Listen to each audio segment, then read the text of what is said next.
Enviou? Ué? Bom, então tá começando a gravar agora a nossa Brena. aula. Eu enviei esse slide hoje para o Breno particular e enviei no grupo também lá da Fãs. Então Aí, ó, chupa. começou nossa gravação agora, tá? Então eu vou tirar uma foto. Breno, aparece aí. Ô, Senhor da Glória, pera aí. Põe o Noah. O Noah tá dormindo.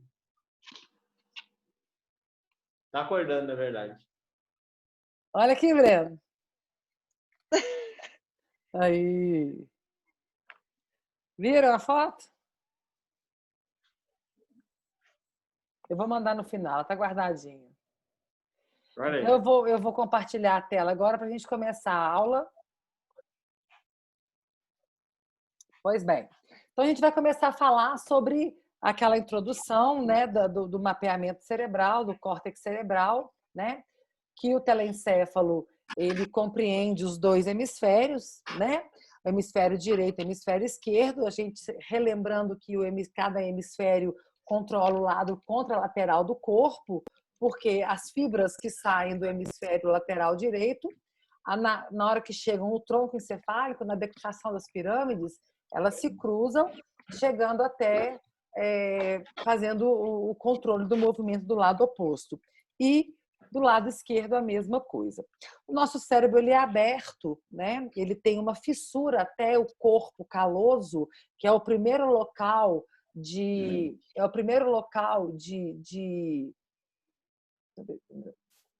a Eliane está querendo entrar. Pronto, está entrando a Eliane. A nossa sala está cheia, olha hoje, que delícia. Professora boa, vai fazer o quê, né? Nossa, que sala cheia. Ei, Eliane! Seja bem-vinda. Obrigada. Oi, Karina, tudo bem, né? Boa noite. Boa noite. A gente está começando agora, tá, Eliane? Então, a gente tem a nossa fissura longitudinal do cérebro, né, que separa o nosso cérebro através dessa fissura. Né? Essa fissura ela é aberta até um certo ponto, onde o nosso cérebro se une, que é uma estrutura extremamente densa, extremamente grossa, extremamente importante, que é o corpo caloso. Tá? Esse corpo caloso é o principal meio de união de um hemisfério cerebral com outro hemisfério cerebral. Então, esses hemisférios cerebrais, eles possuem os ventrículos laterais. Os ventrículos laterais, eles formam aquela cavidade, né, dos dois hemisférios aqui lateralmente, eles formam uma cova, né, uma cavidade, porque na hora que o líquor é produzido, o líquor já é automaticamente entrando, ele já vai automaticamente entrando para dentro desse compartimento que é chamado de ventrículo lateral. Então a nossa circulação licórica começa através, através dessa ocupação do líquor,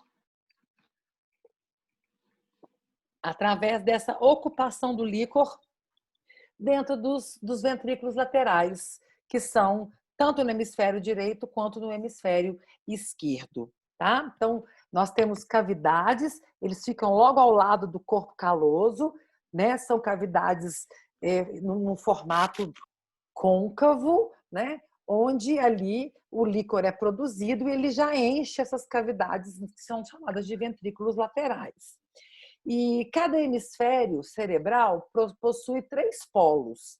Isso nós vimos no semestre passado. Polos são as extremidades. Né? Então, nós temos a extremidade da frente, a extremidade lateral e a extremidade de trás, que seria a extremidade anterior, lateral e posterior. Então, quais seriam os polos? Frontal, temporal e atrás occipital. Esses são os polos, né? Como a gente fala, polo norte, polo sul. O que seria isso? São as extremidades. Nós temos 3 faces no cérebro. Face é uma forma de visualização do encéfalo. É como você visualiza o encéfalo, né? Então, você tem como visualizá-lo superlateral, quando você pega o encéfalo, né, e olha ele de cima e de lado, como a gente fazia no laboratório no semestre passado, como fazíamos no laboratório. Deixa eu só admitir a Aline aqui.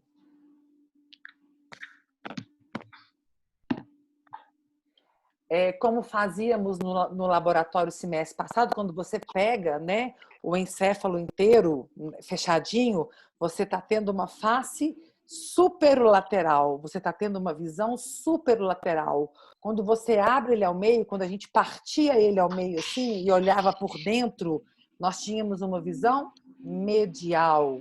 E quando a gente olhava o cérebro por baixo, nós tínhamos uma visão, uma face inferior. Então, nós temos 3 polos e 3 faces. Os polos, mais uma vez falando, são as extremidades: frontal, temporal e occipital. E as faces são a forma como você consegue ver, a face, a vista que você tem do seu cérebro. Superolateral, quando você o enxerga de uma forma completa.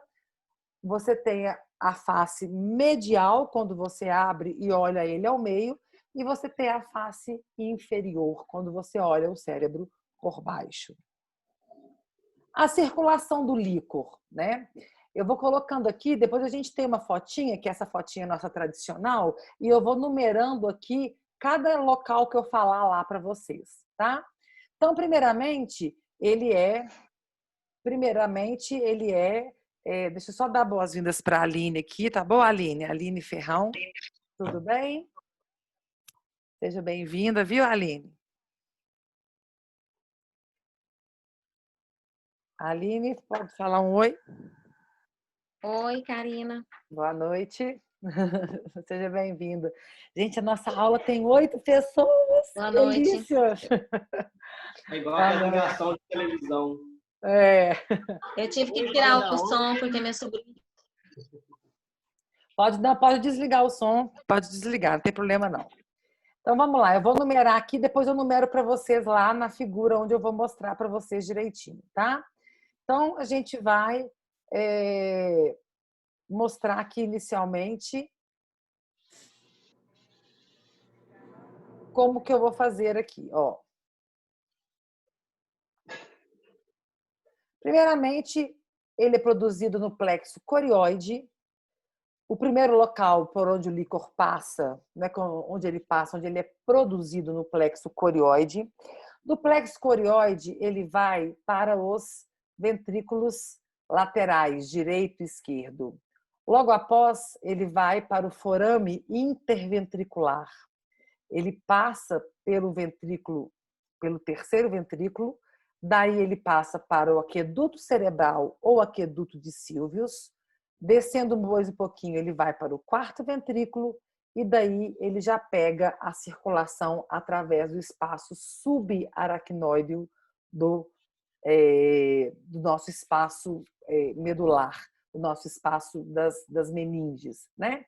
Então, aqui eu vou passar para vocês essa... Deixa eu só voltar aqui, porque senão não consigo fazer nada. Isso.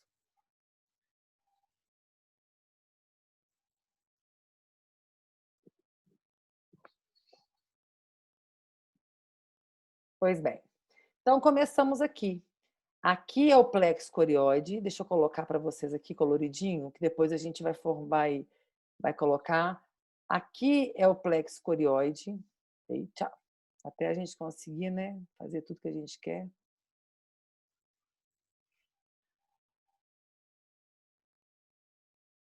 Aqui é o plexo corioide, onde é produzido o líquor, tá? E esse líquor, ele cai direto aqui dentro deste compartimento, que é nada mais, nada menos do que os ventrículos laterais, tanto do lado direito quanto do lado esquerdo. Então, ele é produzido aqui e já sobe e já cai aqui dentro dos ventrículos. O ventrículo ele tem o formato do corpo caloso, porque ele serve justamente para poder já acoplar o nosso líquido, tá? Para acoplar o nosso. Eu vou colocar aqui uma.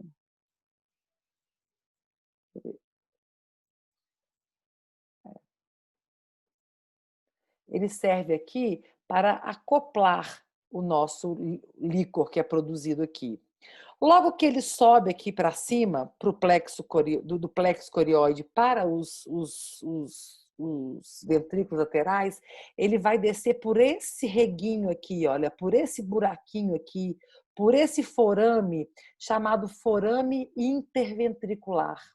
E aí ele vai cair exatamente neste espaço aqui, que chamamos de espaço subaracnoide. Desculpa. Terceiro ventrículo. Daqui nós passamos pelo aqueduto cerebral ou aqueduto de Sylvius, o líquor vem para o quarto ventrículo e finalmente pega o espaço subaracnoide e circula sobre todo o sistema nervoso central. Então, o que está nesse slide anterior,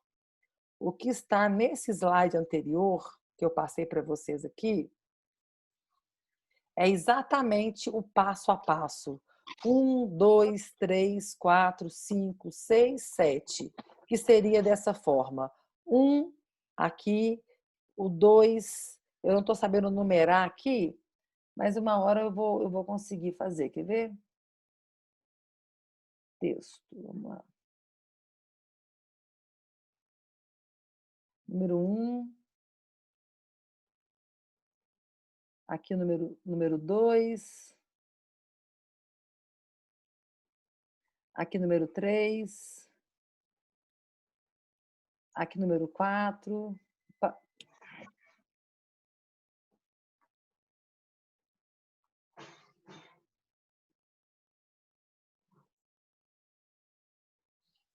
Aqui número 4, aqui no aqueduto. Aqui no número 5.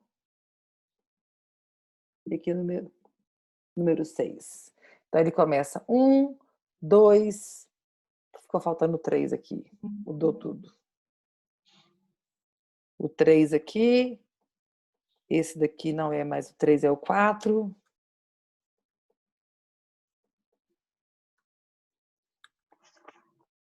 Que eu esqueci do forame interventricular.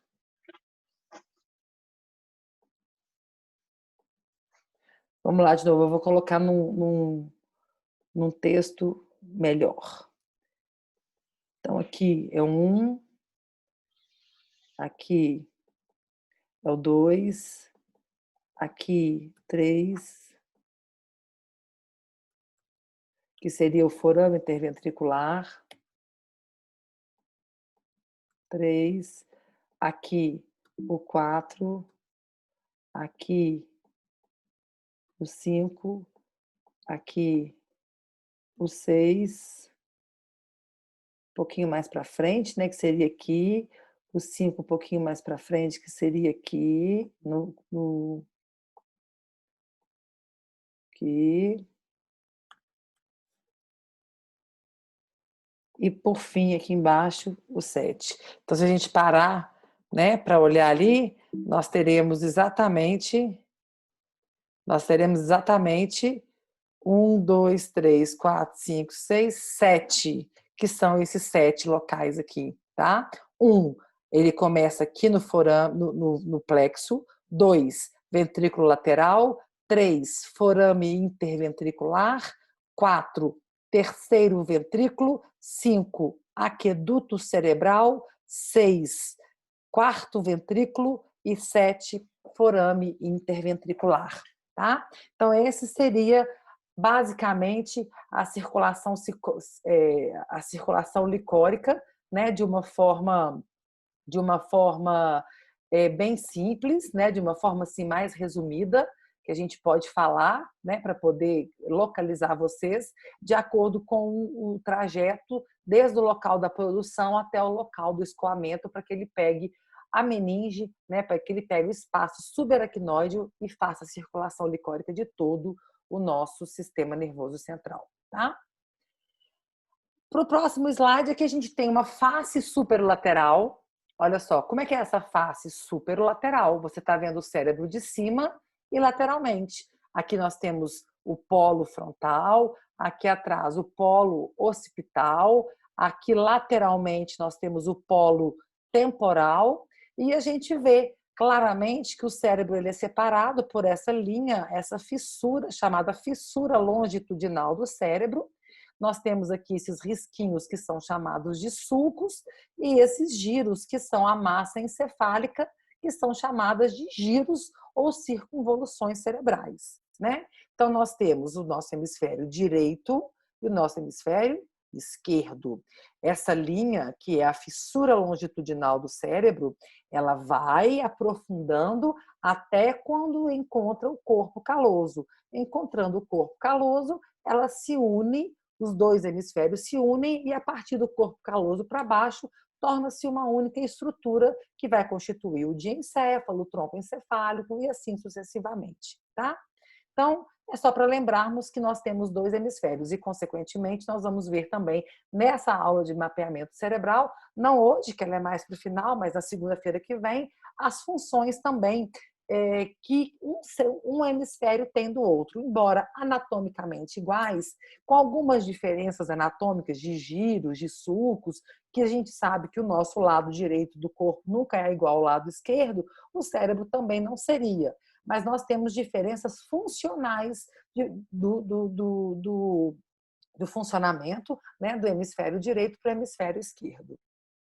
Aqui é a mesma foto, porém você vendo o cérebro por trás. Então nós temos o polo occipital aqui atrás, nós temos o polo frontal aqui na frente, o polo lateral, que é o temporal, o polo lateral, né, o polo...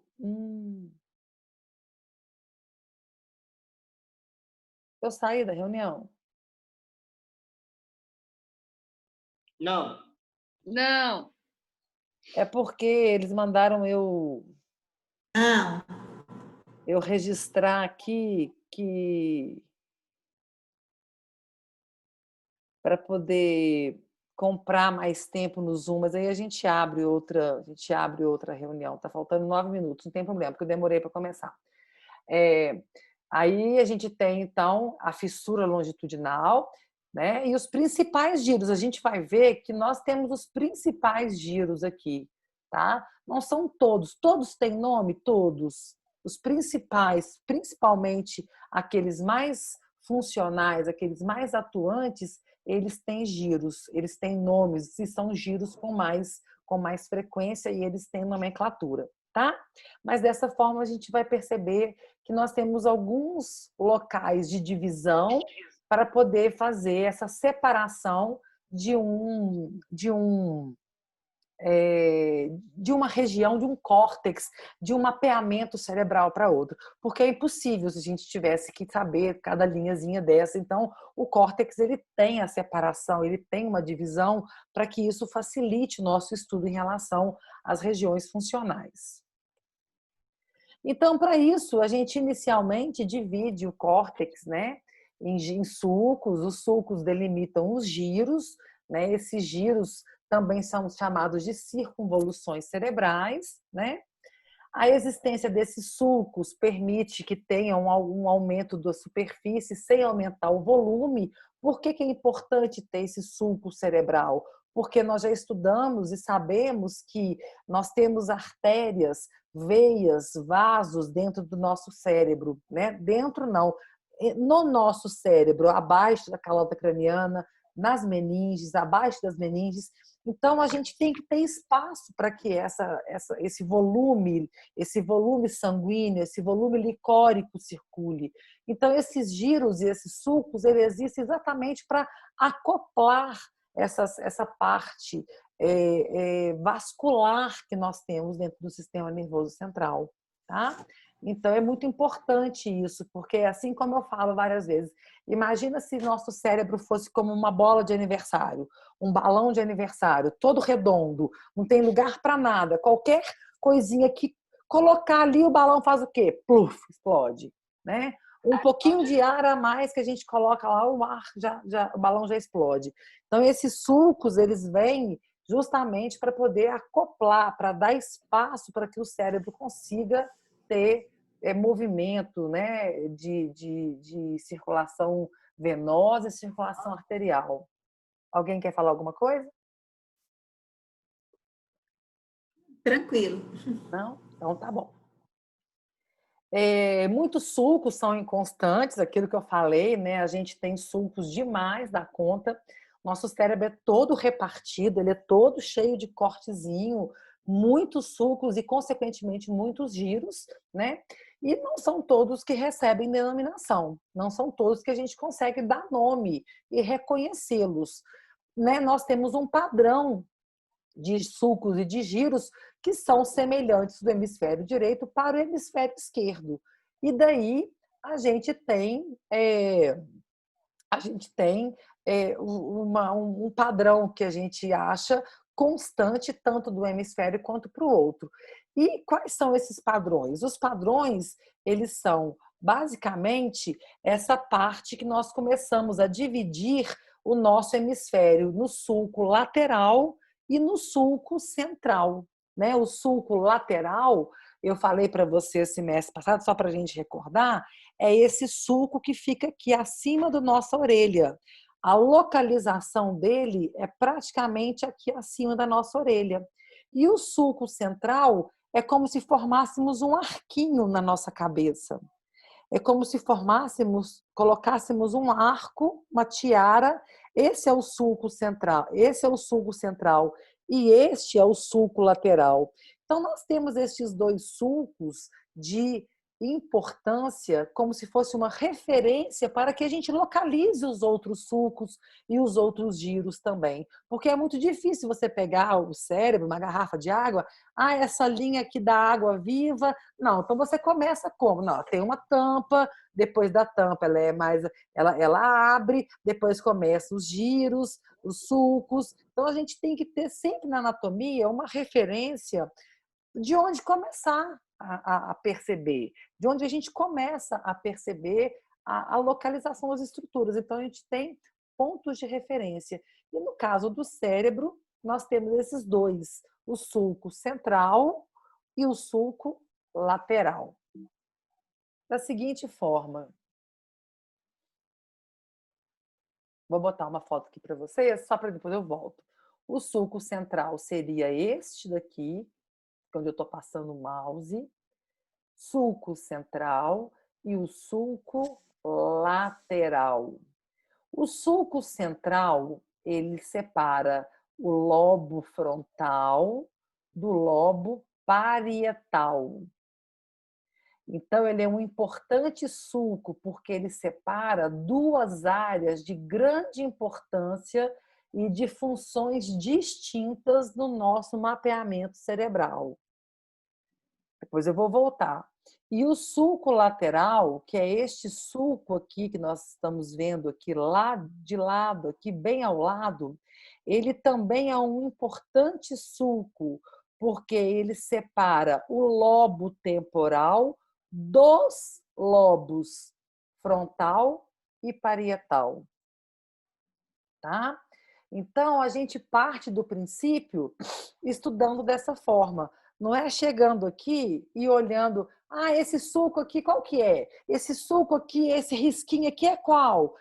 Não temos como saber. Vamos partir do ponto de referência. Para isso existe a anatomia, para termos ponto de referência.